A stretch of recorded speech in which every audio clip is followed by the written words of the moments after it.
Welcome to my channel, where we discuss everything and all things politics, economy, and development in Nigeria and around the world. Nigeria is a country and a society that reward the violent. Nigeria's system, both in politics and in the way of life of Nigeria, shows that Nigeria is a society that does not reward those who follow due process, those who are obedient to the law. Look at those who are our political leaders. They are often the most violent of us. They are the worst of us in terms of violence. They are the ones that are ready to kill and maim to win an election. Those are the ones who constitute the vast majority of our elected officials, because violence is the language that Nigeria understands and Nigerian leaders respect. That was why you can see that the Boko Haram, by fighting the system, the Nigerian establishment have to call them, beg them to accept amnesty in the form of repentant Boko Haram. They have to romance with the Boko Haram, because Boko Haram has to do a violent pushback against the system, and the system now have to accommodate them in form of repentant Boko Haram. In the Niger Delta militants have to move with force against the establishment, and the establishment was forced to give them amnesty program. Now look at what is happening in Lagos State. The reason why the demolition has continued despite all the protestations and complaints by the victims is because there has not been a violent pushback against the consistent demolition without sympathy, without empathy against the victims. The day that the victims of Lagos demolition will revolt, like the Boko Haramists or Niger Delta militants or people like that, you will see that Lagos state government will find a way around all those buildings they are demolition. You will see them begin to talk about that. Let us incorporate those houses they are demolition into the Lagos plan. Even those they claim now that are on the waterway, you see them mellow down and say, oh, we can pass the water underground of their houses. They will find a way. But now that the victims are like the lamb taken to the slaughter, look at the wailing. Look at the heart-wrenching wailing of women, children at Mende, Maryland, Lagos. They were 2 hours, that's what they were given. 2 hours to pack out, and this thing was waiting for them. The caterpillar was there, demolition. The bulldozer was there, demolition. Demolition. People were wailing. Where do they go to? Where do they start from? There was no empathy from the government officials, whether they die or live. But if those people that were wailing in Mende, Maryland, were to take this to the street and began to do the kind of things that Boko Haram and Niger Delta militants are doing, you will see they will call them and find a way around about it. You will see that there are other solutions to this problem without demolition. I have seen people on social media saying Lagos is not for everyone. Even I have heard Lagos state officials saying it. Lagos is not for everyone. You can't stay in Lagos. Let them go back to their states. But these same people, why didn't they tell the herdsmen to go back to their states? The herdsmen are occupying the bushes of Lagos and Southwest, stopping the farmers from farming violently. What have they done? Why didn't they tell the herdsmen? Because the herdsmen understand the language of Nigeria. The language of Nigeria is the language of violence. But that is not how it's supposed to be. It's supposed, the language of Nigeria is supposed to be a language of a constitutional democracy. A language that is empathic to the problem of the people. The Constitution said that the overriding essence of having government is to provide welfare. It is for the welfare of the people. The essence of government is to provide welfare for the people. To protect life and property, provide welfare. When you have governments that take delight in taking over people's homes, destroying it without caring where they are going to move to next, that is not the essence of government. That is not the essence of government. Lacking empathy, being too legalistic. I can tell you for free, if the victims of these demolitions are people that had the courage to resist, to do a pushback, like the Niger Delta militants, like the Fulani herdsmen, or like others like that, a pushback, I can tell you for free, all those places that are demolition and they are telling you that it has to be demolished in some waterway, they will come up with engineering solution that will incorporate all those buildings and still water will find this level in Lagos. But because the weak are always suppressed in Nigeria, Nigeria is a society that suppresses the weak. Most of the time, a society is judged by the way it treats its weakest link. But in Nigeria, the leadership take delight in suppressing the weak. Suppressing the weak, that's where they get their mojo from, those who are in charge. Even in Lagos, that's where they get it. Why don't they suppress the Fulani herdsmen who are ready to match them violence for violence? Violence for violence. Or were they able to do that? Were they able to do anything to the herdsmen? Herdsmen have subdued Lagos in terms of the bushes of Lagos, the bushes of the southwest of Nigeria. That was why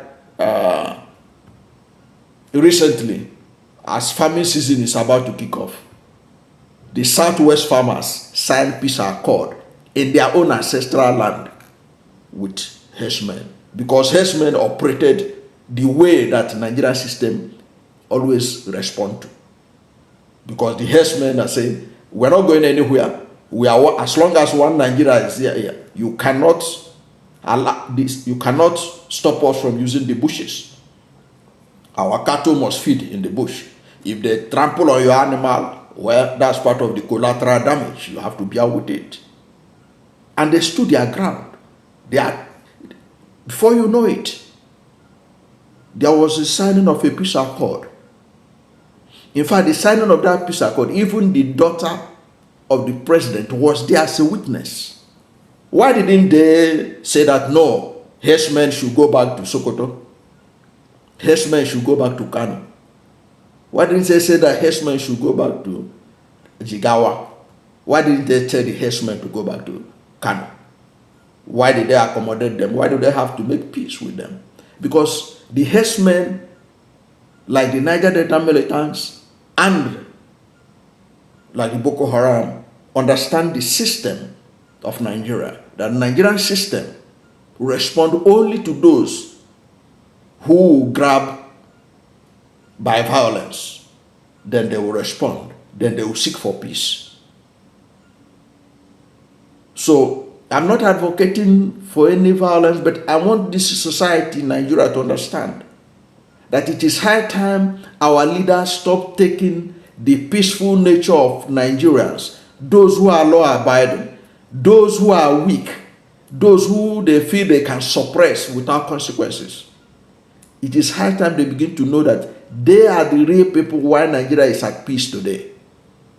There is a way they will continue to suppress them and push them to the wall, that one day they will be these victims will see themselves between the rock and the hard place. They have been pushed to the wall, to the level there's no more place to. The only response that you are going to get is a pushback, and the system may not like what will happen. That is why a lot of people are talking about that. If the way that the leaders continue to mistreat and maltreat the people continue, one day they will discover that the poor will begin to look for the rich to eat them live in this country. Our leaders have to be careful. They have to be empathetic. The reason why several societies are working in Europe and the United States is because of the effort that the system makes to accommodate the weakest link. That's why you have social security for those who are not working. That's why where you get all kinds of mortgages to make housing available to the poor. That's why if you go to UK, you talk about council houses and all that. It is because these societies understand that there is a level of frustration that will lead to a pushback, and revolution becomes inevitable. So Nigerian leaders who go about demolition without conscience, who go about making women to be wailing, crying every night, they don't know where they're going to sleep. They don't know where they're going to rest because their houses have been demolished within 2 hours notice. Because these people cannot push back like the herdsmen. They cannot push back like the Boko Haram. They cannot push back like the militants. So Nigerian system keep on suppressing them without consequences. One day, there could be consequences for this. That is why our leaders, those who demolish in Lagos, those who demolish in Abuja, those who demolish everywhere, should demolish with fear of God. They should demolish with empathy. What they cannot do to the herdsmen, what they cannot do to the militants, what they cannot do to the Boko Haram, they should not do it to innocent Nigerians. Like I said earlier on in this video, I can tell you for free, there are engineering solutions to some of these problems that they feel that only demolition can solve it. There are engineering solutions. If they say they are to discover now that there's a way ecological problem, environmental problem of Lagos, that only the demolition of President Bola Ahmed Tinubu's house in Lagos will solve it, I can tell you for free. Unless Tinubu wants that house to be demolished, they will find the engineering solution to avoid the demolition of Tinubu's house, or Sanwo-Olu's house, or Fashola's house, or any of these leaders in Lagos State. And as I keep on saying, there are engineering solutions to some of these demolitions they are doing. Some of these demolitions they are doing in Lagos without empathy, without care, because they fear that these people can do nothing. Because, like they say in local balance, Nasi finish. They have seen the victims finish, that they won't do anything. That's why they are doing it to them. But they can't stop the herdsmen. They can't tell the herdsmen to go back to their states. But they can tell other innocent Nigerians who build houses in Lagos. Demolition say, go back to your village, go back to your state. Must everybody be in Lagos? Why don't you tell the herdsmen? Must they stay in the bushes of Lagos and in the bushes and farms of Southwest? Why don't you do that to them? Because you all know that the herdsmen understand the language of Nigerian system.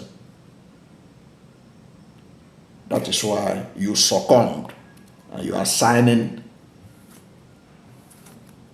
peace pact with them.